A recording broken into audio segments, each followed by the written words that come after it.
నమస్తే welcome to ABC news ముందుగా headlines చూద్దాం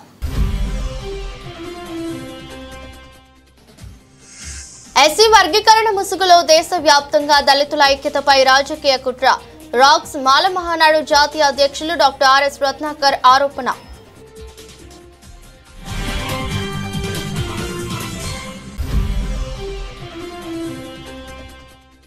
కాపు ఉద్యమ నేత మాజీ మంత్రి ముద్రగడ పద్మనాభం ఆరోగ్యం మెరుగుపడాలి ఎరవరం ప్రసన్న ఆంజనేయ స్వామి ఆలయం వద్ద వైసీపీ శ్రేణులు ప్రత్యేక పూజలు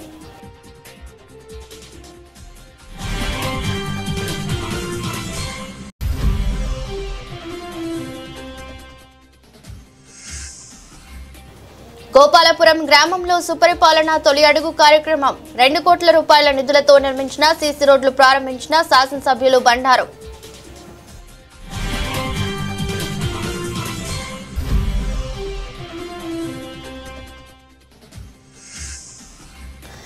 గన్నవరం మండలంలోని ప్రభుత్వ ఆసుపత్రిలో 2.5 లక్షల వ్యయంతో నిర్మించిన ఆధునిక భోజనశాల ప్రారంభించిన శాసనసభ్యులు గిడ్డి సత్యనారాయణ భవానీ చారిటబుల్ ట్రస్ట్ నిధులు సుమారు 9 లక్షలతో నిర్మించనున్న పార్కు పనులకు రాజమహేంద్రవరం సిటీ ఎమ్మెల్యే ఆదిరెడ్డి శ్రీనివాస్ శనివారం శంకుస్థాపన చేశారు. స్థానిక 43, 44 డివిజన్లకు సరిహద్దు ప్రాంతం మల్లికార్జున నగర్ లో ఈ పార్కును ఏర్పాటు చేయనున్నారు. అనంతరం ఎమ్మెల్యే ఆదిరెడ్డి శ్రీనివాస్ మాట్లాడుతూ నిరుపయోగంగా ఉన్న నగరపాలక సంస్థకు చెందిన స్థలంలో స్థానిక ప్రజల కోసం ఈ పార్కు నిర్మాణం చేపట్టడం జరుగుతుందన్నారు. గతంలో ఈ డివిజన్లకు పర్యటనకు వచ్చిన నేపథ్యంలో స్థానిక మహిళలు పిల్లలు తమకు పార్కు కావాలని విన్నవించారు. వారి కోరిక మేరకు మహిళలకు పిల్లలకు ఉపయోగపడేలా పార్కు నిర్మించనున్నట్టు తెలిపారు. సిటీ నియోజకవర్గం మల్లికార్జున నగర్ అంటే ఒక పక్క 43 మరో పక్క 44వ వార్డు సంబంధించి కార్పొరేషన్ ఓపెన్ సైట్ ఉంది. నిరుపయోగంగా ఉంది. మరి అనేక సందర్భాలు ఇక్కడికి వచ్చినప్పుడు మహిళలు అడిగేవారు ఈ పార్క్ని డెవలప్ చేయండి, కాలనీ వాళ్ళు అందరూ కూడా ఇక్కడ మహిళలు మరీ ముఖ్యంగా ఉపయోగించుకునే విధంగా కార్యక్రమం తీసుకోండి అని చెప్పడం జరిగింది. ఇప్పటికే రాజమహేంద్రవరం ప్రజలు చూస్తూ ఉన్నారు. కూటమి ప్రభుత్వం అధికారంలోకి వచ్చిన తర్వాత అనేకమైన పార్కులు డెవలప్ చేసుకుంటూ వెళ్తా ఉన్నాం. ఎలాగంటే పార్కులు ప్రజలు అందుబాటులో ఉండే ప్రాంతాలను ఎంచుకొని ఆ పార్కులు డెవలప్ చేసిన తర్వాత ప్రజలకి ఉపయోగపడే విధంగా, అంటే ప్రజలందరూ ఏదో ఒక చోట చేసి అక్కడికి రమ్మని కాకుండా ప్రజల మధ్యన ఏదైతే ఉందో ఆ కార్పొరేషన్ ఓపెన్ ఏరియాస్ అన్నింటినీ డెవలప్ చేసే కార్యక్రమం కూటమి ప్రభుత్వం తీసుకుంది, జరుగుతూ ఉంది. సరే, అనేక సందర్భాల్లో మేము చెప్పడం జరుగుతూ ఉంది. నగరంలో ఉన్న సంపన్నులు దాతృత్వాన్ని చాటుకోండి, ముందుకు రండి, సేవా కార్యక్రమాలు చేయండి అని అనేక సందర్భాలు నేను అభ్యర్థిస్తూ ఉన్నాను. అభ్యర్థించే ముందు నేను చేయగలిగితే నేను కూడా వాళ్ళని ఇదిగో నేను చేశాను మీరు కూడా చెయ్యండి అని అడగడానికి అర్హత ఉంటుందనే భవానీ చారిటబుల్ ట్రస్ట్ నుంచి విద్యాపరంగా వైద్యపరంగా అనేకమైన కార్యక్రమాలు ఈ సంవత్సరం పొడుగునా తీసుకున్నాం. దాతృత్వానికి పెట్టింది పేరు రాజమహేంద్రవరం. విద్య, వైద్యం, అలాగే అన్నదానం అనేక మంది చేస్తూ ఉన్నారు. కానీ ఈ మౌలిక వసతులు ఏదైతే ఉన్నాయో అభివృద్ధి చేయడానికి ఇంకా ముందుకు రావాల్సిన అవసరం ఉంది. సిఎస్ఆర్ నిధుల కింద ఏ గెయిలో, ఓఎన్జీసీయో లేకపోతే ఏపీ పేపర్ మిల్లో వీళ్ళే పరిమితం అవుతా ఉన్నారు.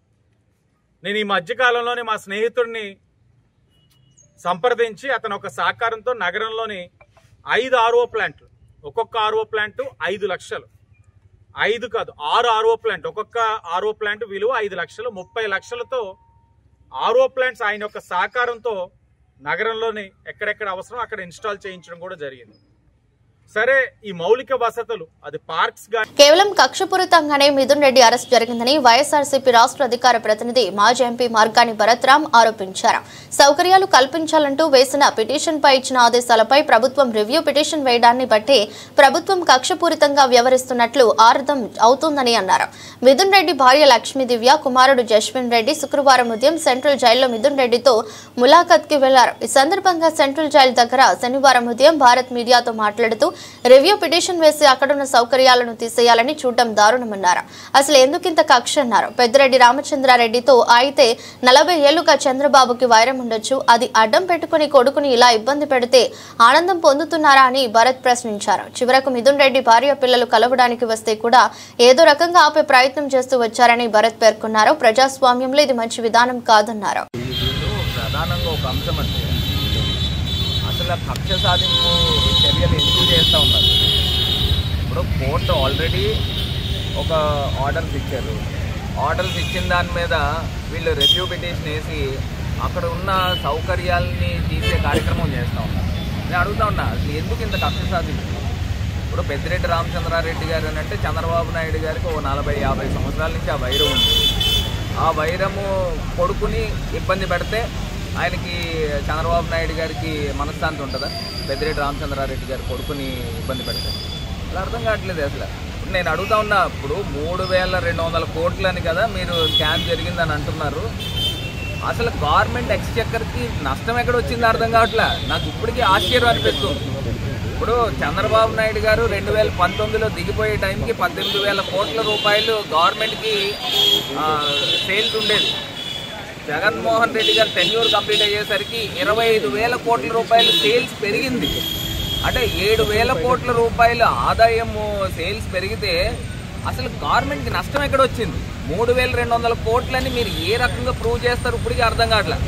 ఏ డిస్టిలరీ వాళ్ళు కంప్లైంట్ పెట్టారు, జగన్మోహన్ రెడ్డి గారు ప్రభుత్వంలో లంచాలు ఇచ్చారని కానీ లేకపోతే ఇంకోటి చేశారని కానీ ఎవరు ఇచ్చారు?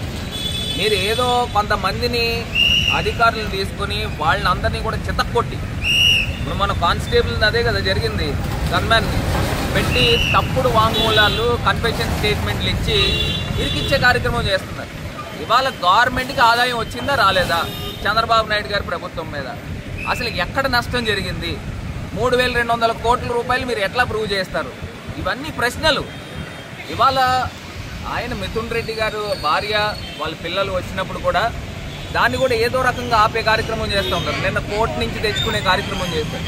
భారతీయ జనతా పార్టీ జిల్లా అధ్యక్షులు పిక్కి నాగేంద్ర ఆధ్వర్యంలో విజయ్ దివస్ సందర్భంగా కార్గిల్లో అమరవీరులైనటువంటి సైనికులను స్మరణ చేసుకుంటూ స్థానిక లాలా చెరువు జంక్షన్ లో కార్గిల్ సెంటర్ నందు ఉన్నటువంటి వీర సైనికుల విగ్రహానికి ముఖ్య అతిథులుగా పాల్గొన్న ఆంధ్రప్రదేశ్ శాసన మండలి సభ్యులు సోము వీర్రాజు, అనపర్తి శాసనసభ్యులు నల్లమిల్లి రామకృష్ణారెడ్డి, బీజేపీ ఇతర కుటుంబ సభ్యులతో కలిసి పూలమాలలు వేసి కొవ్వొత్తులు వెలిగించి ఘనంగా నివాళులర్పించారు. హాజరైన కార్యకర్తలందరూ కార్గిల్ అమరవీరులకు జోహార్ జోహార్ అని నినదించారు. అనంతరం యుద్ధంలో మరణించిన సార్జెంట్ రవి ప్రసాద్ గారికి పుష్పమాలలు సమర్పించారు.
అయిపోయిందండి.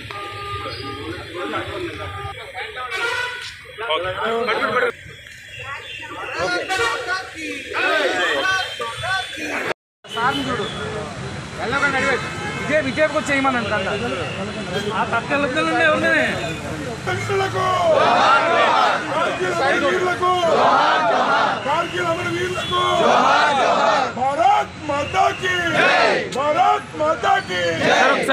రవి గారు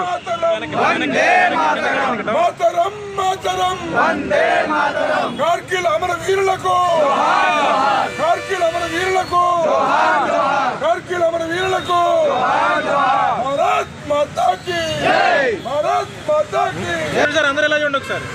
ఏదైతే కార్గిల్ విజయ్ దివస్ గా మనం పిలుచుకోవడం, ప్రతి ఏడాది కూడా మనం ఈ యొక్క పురస్కారాలు చేసుకోవడం. అందులో భాగంగానే ఈరోజు రాజమండ్రి లాలా చెరువు దగ్గర ఉన్నటువంటి కాశ్మీర్ యుద్ధానికి సంబంధించినటువంటి చిహ్నం ఏదైతే ఉందో ఆ స్తూపం వద్ద ఈరోజు పెద్దలు బీజేపీ జాతీయ కార్యవర్గ సభ్యులు ఎమ్మెల్సీ శ్రీ సోమవీరాజు గారు, అలానే మన ప్రియతమ ఎమ్మెల్యే శ్రీ నల్లమిల్లి రామకృష్ణారెడ్డి గారి యొక్క ముఖ్య అతిథులుగా ఈరోజు కార్గిల్ అమరవీరులకు నివాళులను అర్పించడం జరిగింది. ఈ సందర్భంగా ఎమ్మెల్యే శ్రీ రామకృష్ణారెడ్డి గారిని మాట్లాడాల్సిందిగా కోరుతున్నాను. పార్లమెంట్ సమావేశాలు జరుగుతున్న సమయంలో వైసీపీ ఫ్లోర్ లీడర్ మిథున్ రెడ్డిని అరెస్ట్ చేయడం దారుణమని YCP CP MLC Kodupudi Suryanarayana అన్నారు. స్థానిక శ్యామలాంబ ఆలయ సెంటర్లోని ఉభయ తెలుగు రాష్ట్రాల శెట్టిపల్లిచ సంఘం అధ్యక్షులు పెళ్లి సుబ్రహ్మణ్యం నివాసంలో శనివారం ఉదయం ఏర్పాటు చేసిన విలేకరుల సమావేశంలో కొడుపూడి సూర్యనారాయణ మాట్లాడుతూ పార్లమెంట్ సమావేశాల ముందు రోజు కావాలని అరెస్ట్ చేసినట్లు కనిపిస్తుందన్నారు. రాజ్యాంగం కల్పించిన ప్రాథమిక హక్కుల్లో కీలకమైన భావ ప్రకటన హక్కునే వ్యక్తి స్వేచ్ఛను హరించడం తగదన్నారు. దురదృష్టవశాత్తు ప్రజాస్వామ్య విలువలు అడుగంటిపోతున్నాయని సూర్యనారాయణ విచారం వ్యక్తం చేశారు. బ్రిటిష్ వాళ్ళు వదిలిన లెగసీని పోలీసులు అందిపుచ్చుకున్నారని తెలిపారు. ఎలక్ట్రానిక్ మీడియా మిత్రులకి అందరికీ నమస్కారాలు. నేను కొడుపూడి సూర్యనారాయణరావు, వైఎస్ఆర్ పార్టీ ఎమ్మెల్సీగా లోకల్ బాడీస్లో ఎన్నిక కాబడ్డాను. అలాగే మా పెద్దలు మా పిల్లి సుబ్రహ్మణ్యం గారు, మా అమలాపురం పార్టీ నాయకులందరికీ నమస్కారాలు. ముఖ్యంగా ఈవేళ రాజ్యాంగం వచ్చిన తర్వాత 70 సంవత్సరాల తర్వాత ప్రజాస్వామ్య విలువలు ఎలా ఉన్నాయి, బ్రిటిష్ వారు వదిలినటువంటి లెగసీని పోలీసు వారు ఎలాగా పెంచి పోషిస్తూ కాపాడుకుంటున్నారో తమతో పాటు షేర్ చేసుకుందారనే అవకాశం ఇచ్చినందుకు మీ అందరికీ కృతజ్ఞతలు, ధన్యవాదాలు. సార్, ఆవేళ భారత రాజ్యాంగం రాసినటువంటి పూజ్య బాపూజీ గారు కానీ, అలాగే అంబేద్కర్ సార్ కానీ, అలాగే అప్పట్లో మరి రాజ్యాంగ పండితులు సుమారు రామారావు గారు, బిఎస్ రామారావు గారు, ఇలా పెద్దలందరూ కూడా ప్రజాస్వామ్యానికి ప్రపంచంలో ఉన్నతమైనటువంటి స్థానాన్ని ఆపాదిస్తూ ఒక చక్కటి రాజ్యాంగాన్ని రాయటం జరిగింది. అందులో ముఖ్యంగా వ్యక్తి స్వేచ్ఛ. వ్యక్తి స్వేచ్ఛ అంటే ఫండమెంటల్స్ రైట్లో మొట్టమొదట మరి అంశం అది. ఇవాళ భారతదేశంలో వ్యక్తి స్వేచ్ఛ మొన్నటి వరకు మరి 5-6 సంవత్సరాల క్రితం వరకు ఎంత చక్కగా పాటించేవారు, సుప్రీంకోర్టు వారు దాన్ని ఎలా రక్షించేవారు అన్న సంగతి మీకు తెలుసు. ఆవేళ సుప్రీంకోర్టు జస్టిస్లు అయినటువంటి ఎస్కే కౌల్ గారు కానీ, అలాగే రిషికేశ్ రాయ్ గారు కానీ ఈ వ్యక్తి స్వేచ్ఛ అనేది, ఈ భావ ప్రకటన స్వేచ్ఛ అనేది ఎంత ఇంపార్టెంటో భారత రాజ్యాంగంలో అనేది నొక్కి వక్కాణించి ఈ రూల్ని ఎవరు వైలేట్ చేసినా కూడా పోలీసు వారిని మరి క్షమించే అవకాశమే లేదని చెప్పి ఆనాడే మన రాజ్యాంగ నిర్మాతలు చెప్పారు, సుప్రీంకోర్టు వారు చెప్పారు, రాజ్యాంగం చెప్తుంది. అలాగే 170 సిఆర్పిసిని యథాతథంగా అమలు చేయాలనే ఆలోచన కూడా మరి పార్లమెంట్కి ఉంది. పార్లమెంట్లో ఈవేళ స్వేచ్ఛకి భంగం కలిగేటటువంటి మరి ముఖ్యంగా నాజీ ఫాసిస్ట్ పోకడలను పోతున్నటువంటి ప్రభుత్వాలను మనం ఎండగట్టవలసిన అవసరం ఉంది. చేనేత పితామహులు మాజీ రాజ్యసభ సభ్యులు స్వర్గీయ ప్రగడ కోటయ్య గారి 110వ జయంతి మహోత్సవం కార్యక్రమం శనివారం స్థానిక తుమ్మలావ శ్రీ భావన బుషి వారి ఆలయ ప్రాంగణంలోని పద్మశాలి భవన్లో గ్రేటర్ రాజమహేంద్రవరం నగర వీవర్స్ యునైటెడ్ ఫ్రంట్ శాఖ ఆధ్వర్యంలో ఘనంగా జరిగింది. దేవాంగ, పద్మశాలి, కర్ణభక్త, పట్టుశాలి, కరికాల భక్త మొదలగు చేనేత కులాల ప్రతినిధులు పాల్గొన్న ఈ కార్యక్రమానికి వీవర్స్ యునైటెడ్ ఫ్రంట్ రాష్ట్ర ఉపాధ్యక్షులు చిందం రాధాకిషన్ అధ్యక్షతన వహించారు. సందర్భంగా వీవర్స్ యునైటెడ్ ఫ్రంట్ నాయకులు కెకే సంజీవరావు మాట్లాడుతూ తన ఊపిరి ఉన్నంత వరకు చేనేత అభివృద్ధికి కృషి చేసిన మహానీయుడు ప్రగాఢ కోటయ్య అని రాజమండ్రి నగరంలో ప్రగాఢ కోటయ్య విగ్రహాన్ని ఏర్పాటు చేయడానికి వీవర్స్ యునైటెడ్ ఫ్రంట్ కృషి చేయాలని కోరారు.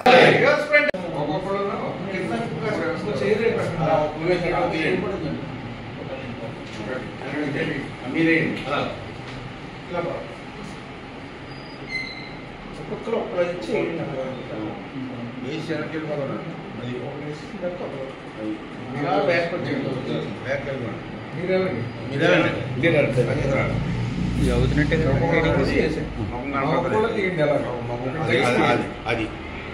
ఒక్కొక్కరిని ఇది వచ్చేది సంజయ్ సార్ ఎలా వచ్చేది అది ఇంకోలేదు చూడు రాధాకృష్ణ గారు. ఓకే అండి వెళ్ళండి.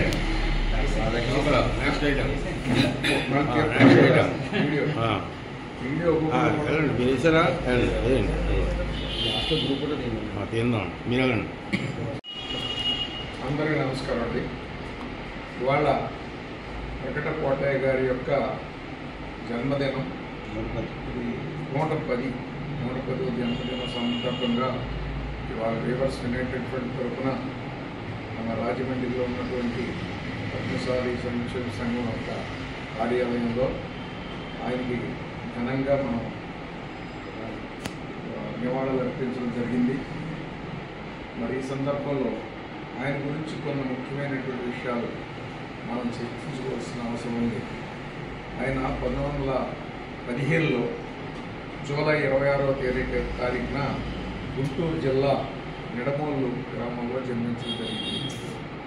ఆయన ఎడ్యుకేషన్, స్కూల్ ఎడ్యుకేషన్ అంతా కూడా మరి ఆయన ముందు చెప్పుకోవాల్సింది ఏంటంటే వాళ్ళ ఫాదర్ గారి పేరు వీరభద్రుడు, తల్లి గారి పేరు ఓటమ్మ. వాళ్ళిద్దరూ ఈయన స్కూలు కొన్నూరు హై స్కూల్లో ఎస్ఎస్ఎల్సీ వరకు చదువుకోవడం జరిగింది. ఆ తర్వాత మళ్ళీ మద్రాసు వెళ్ళి టెక్స్టైల్ ఇన్స్టిట్యూట్లో చేనేత మీద, స్పిన్నింగ్ మిల్ మీద, అలాగే డైయింగ్ మీద, ప్రింటింగ్ మీద కూడా ఆయన సర్టిఫికేట్ పడడం. ఆ తర్వాత మళ్ళీ ఆయన లండన్ వెళ్ళారండి.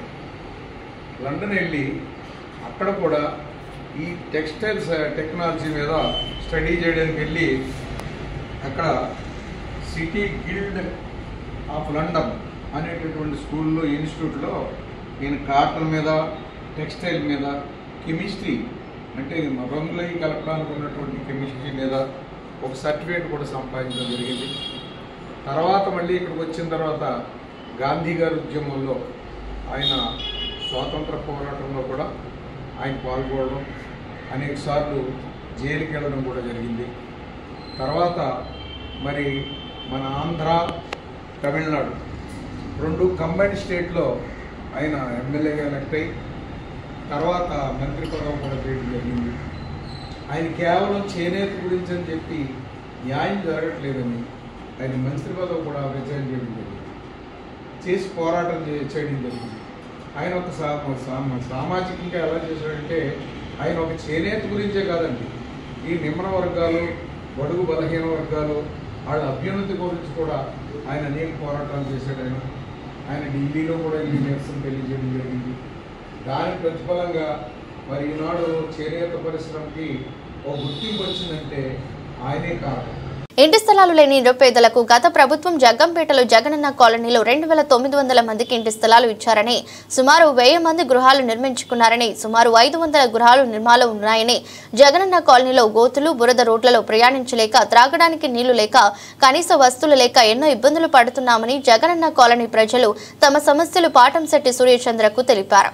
ఈ సందర్భంగా పాటంశెట్టి సూర్యచంద్ర మాట్లాడుతూ, గత ప్రభుత్వం జగనన్న కాలనీలో స్థలాలు ఇచ్చి గృహాల నిర్మాణానికి ప్రభుత్వం సహకరించిందని, రహదారి నిర్మాణం, త్రాగునీటి సదుపాయం చేయకపోవడం వల్ల ప్రజలు అనేక అవస్థలు పడుతున్నారని, కూటమి ప్రభుత్వం అధికారంలోకి వచ్చిన వెంటనే మాకు సిమెంట్ రోడ్లు వస్తాయని ఎదురు చూసిన ప్రజలకు నిరాశ ఎదురైందని, ఇప్పటికైనా పాలకుల అధికారులు స్పందించి సిమెంట్ రోడ్లు నిర్మించాలని ప్రజలు కోరుతున్నారని, సిమెంట్ రోడ్ల నిర్మాణానికి సమయం పట్టేలా ఉంటే ప్రజలు రాకపోకలకు వీలుగా ఉండే విధంగా కనీసం రోడ్ల మీద క్వారీ డస్ట్ అయినా వేయించాలని, త్రాగునీటి సదుపాయం కల్పించాలని సంబంధిత అధికారులు, పాలకులు వచ్చి జగనన్న కాలనీలో సమస్యలు పరిశీలించి తక్షణ సమస్యల పరిష్కారానికి కృషి చేయాలని పాటంశెట్టి సూర్యచంద్ర ప్రభుత్వాన్ని కోరారు.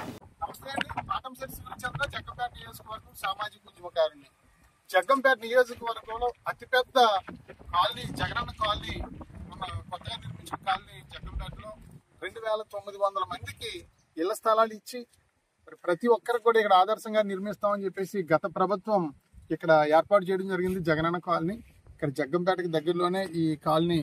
ఇప్పుడు కాలనీ చూడడానికి రావడం జరిగింది. ఈ ప్రజలందరూ కూడా కోరారు, ఒకసారి వచ్చి మా పరిస్థితులు చూడండి అన్న అని చెప్పేసి కోరితే ఇక్కడికి వచ్చి చూడడం జరిగింది. ఇక్కడ చాలా దయనీయమైన పరిస్థితుల్లో జగనన్న కాలనీలో ప్రజలందరూ ఉన్న పరిస్థితి. సుమారు 2900 మందికి ఇళ్ల స్థలాలు ఇచ్చారు. దాంట్లో 1000 మంది పైన ఇళ్లు నిర్మించుకున్నారు. ఇంకా 500-600 మంది నిర్మాణంలో ఉన్నాయి, ఇంకా కన్స్ట్రక్షన్ లో ఉన్నాయి. ఇల్లు నిర్మించుకున్న వాళ్ళు ఇక్కడ ఏ రకంగా జీవించాలో తెలియని పరిస్థితి. నడ్డానికి దారి లేదు, బైకులు కానీ వాహనాలు కానీ రావడానికి కూడా దారి లేని పరిస్థితి. ఎక్కడికక్కడే దిగబడిపోతా ఉన్నాయి. చాలా బాడీ బందగా రోడ్లంతా కూడా ఛిద్రంగా ఉన్న పరిస్థితి. మరి ఇక్కడ నిర్మించుకునే ఇల్లులకి వచ్చే సామాగ్రి అంటే మెటీరియల్ తెచ్చుకోవడానికి కూడా దారి లేక నిర్మాణాలు ఆఫ్ చేసామని చెప్పేసి చాలా మంది చెప్తా ఉన్నారు. ఇక కొత్త వాళ్ళు రావడానికి కూడా ఇక్కడ ఏమీ వసతులు లేవు, రహదారులు లేవు, మంచినీటి సదుపాయం లేదు. అక్కడికి వెళ్ళి ఏమి చేయగలం అని చెప్పేసి కొంచెం మంది ఆలోచించే పరిస్థితి. దయచేసి కూటమి ప్రభుత్వాన్ని మేము ప్రజల పక్షాన్ని విజ్ఞప్తి చేస్తాము.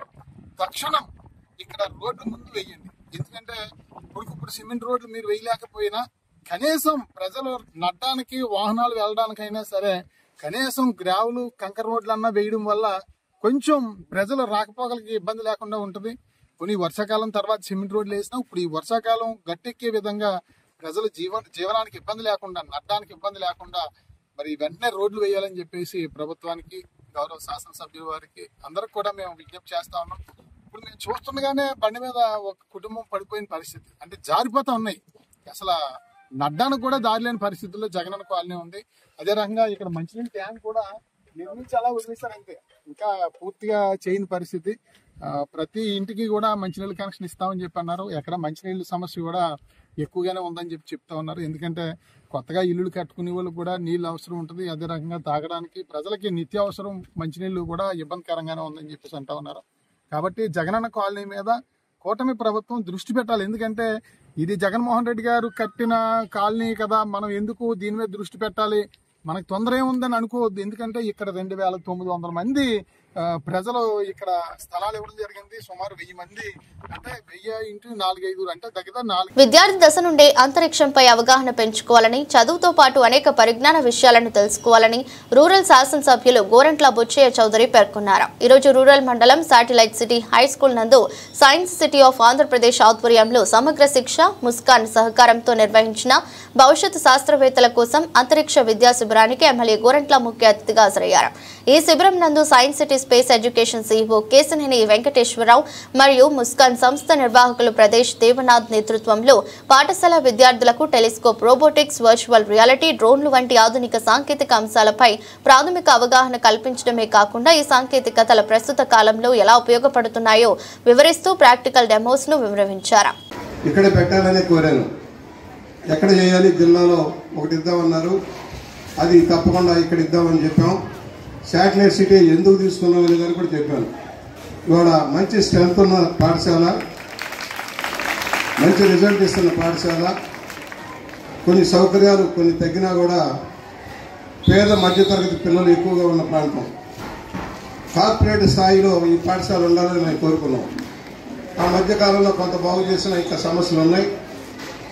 ఆ మధ్యనే లోకేష్ బాబు గారిని అడిగారు, ఏదైతే భవనాల నిర్మాణం ఆగిపోయింది దాన్ని కంప్లీట్ చేయమని అడిగారు. ఎందుకంటే ఇంటర్మీడియట్ కూడా ఇచ్చారు, 12th క్లాస్ కూడా ఇక్కడ ఇవ్వడంలో ఆ స్ట్రెంత్కి సరిపడే భవనాలు లేవు, దీన్ని ఇవ్వాలి. అలాగే పక్కనే ఒక రెసిడెన్షియల్ బీసీ హాస్టల్ కూడా శాంక్షన్ అయింది, అది ప్రస్తుతం వేరే చోట నడుస్తుంది, దాన్ని కూడా త్వరలో మొదలు పెట్టాలి. ఆ క్రమంలోనే తీసేయబోతున్నాం. మొత్తం కూడా హై స్కూల్, బీసీ గురుకుల పాఠశాల, జూనియర్ కళాశాలకు దేనికి దానికి ఎక్కడ ఆక్రమణ లేకుండా మంచి ప్లే గ్రౌండ్ ఉండేట్లు చేయాలని నిర్ణయించాం. మనం లోకేష్ గారితో మాట్లాడినప్పుడు కూడా ఎందుకు ప్రత్యేకంగా శాటిలైట్ అన్నారు. నేను ఒకటే చెప్పాను, ఎక్కడో ఊరిలో గుట్టల్లో పుట్టల్లో ఉన్న వాళ్ళందరినీ తెచ్చి దూర ప్రాంతంలో పెట్టినప్పుడు వాళ్ళు ధైర్యంగా వచ్చారు, ఉన్నారు. వారికి ప్రాథమిక సౌకర్యాలు కల్పించవలసిన బాధ్యత మన మీద ఉందని చెప్పాను. దానికి అంగీకరించారు. కొంచెం ఫండ్స్ పొజిషన్ తీసుకొని ఇస్తానన్నారు. మరి ఇప్పుడు సుభాషిణి గారు కూడా పాఠశాల తల్లిదండ్రుల కమిటీలే నిర్వర్తిస్తారు. గ్రాంట్స్ కోసం వెంపలాడాల్సిన పని లేదు, ఇన్ఫ్రాస్ట్రక్చర్ ఉంటుంది. వాళ్ళు అన్ని రంగాల్లో ట్రైనింగ్ ఇస్తారు. వాళ్ళకి నాట్యంలో, కళల్లో, సంగీతంలో, సాహిత్యంలో అన్నిట్లో ట్రైనింగ్ ఇస్తారు.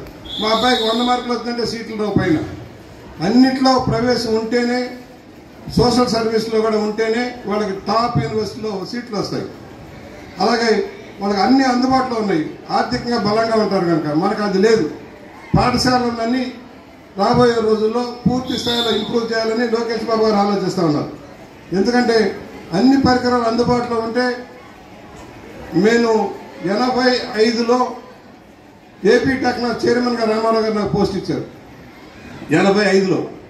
అప్పటికి ఈవెన్ యూనివర్సిటీలో కూడా కంప్యూటర్. డెల్టా హాస్పిటల్స్ లో ప్రపంచ స్థాయి హెర్నియా శస్త్రచికిత్సలను అందుబాటులోకి తెచ్చామని అడ్వాన్స్ టెక్నాలజీ గురించి ఉమ్మడి గోదావరి జిల్లాల సర్జన్స్ కి వివరించేందుకు ఈ నెల 27 ఆదివారం నాడు వర్క్ షాప్ నిర్వహిస్తున్నట్లు robotic laparoscopic surgeon workshop organising secretary doctor Nitin Remmalapudi చెప్పారు. శనివారం సాయంత్రం హాస్పిటల్ నిర్వాహకులు డాక్టర్ ఆర్ భాస్కర్ చౌదరితో కలిసి ఏర్పాటు చేసిన విలేకరుల సమావేశంలో మాట్లాడారు.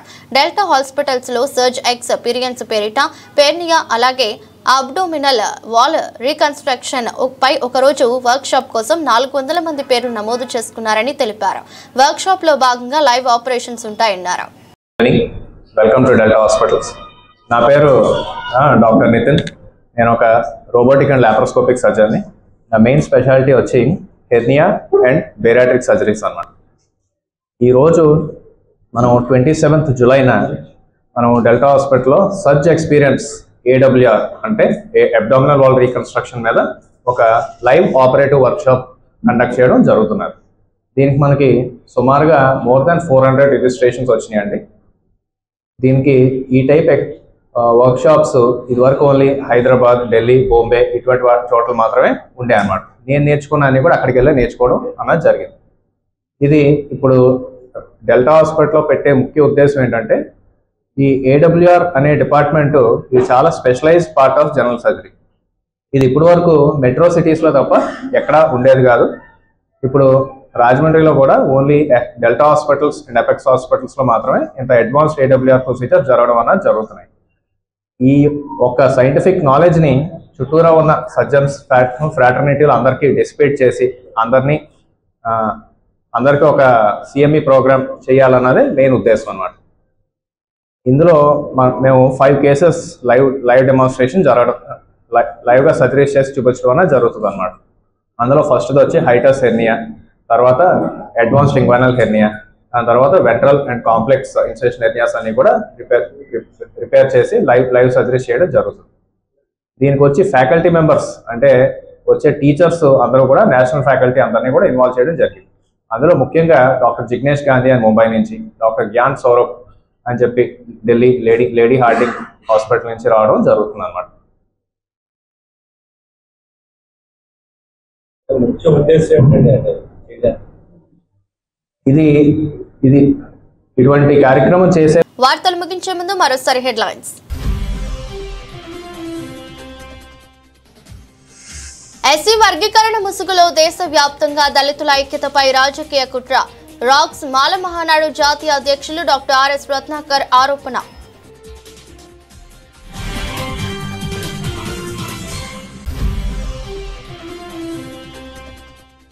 కాపు ఉద్యమ నేత మాజీ మంత్రి ముద్రగడ పద్మనాభం ఆరోగ్యం మెరుగుపడాలి. ఎరవరం ప్రసన్న ఆంజనేయ స్వామి ఆలయం వద్ద వైసీపీ శ్రేణులు ప్రత్యేక పూజలు.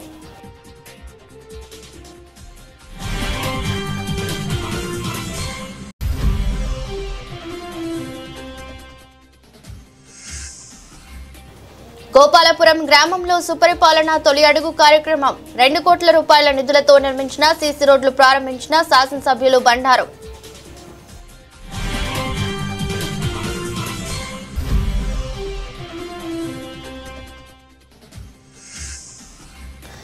గన్నవరం మండలంలోని ప్రభుత్వ ఆసుపత్రిలో 2.5 లక్షల వ్యయంతో నిర్మించిన ఆధునిక భోజనశాల ప్రారంభించిన శాసనసభ్యులు గిడ్డి సత్యనారాయణ. ఇదొక బులెటిన్. మరో బులెటిన్లో మళ్ళీ కలుద్దాం. అంతవరకు సెలవు. నమస్కారం.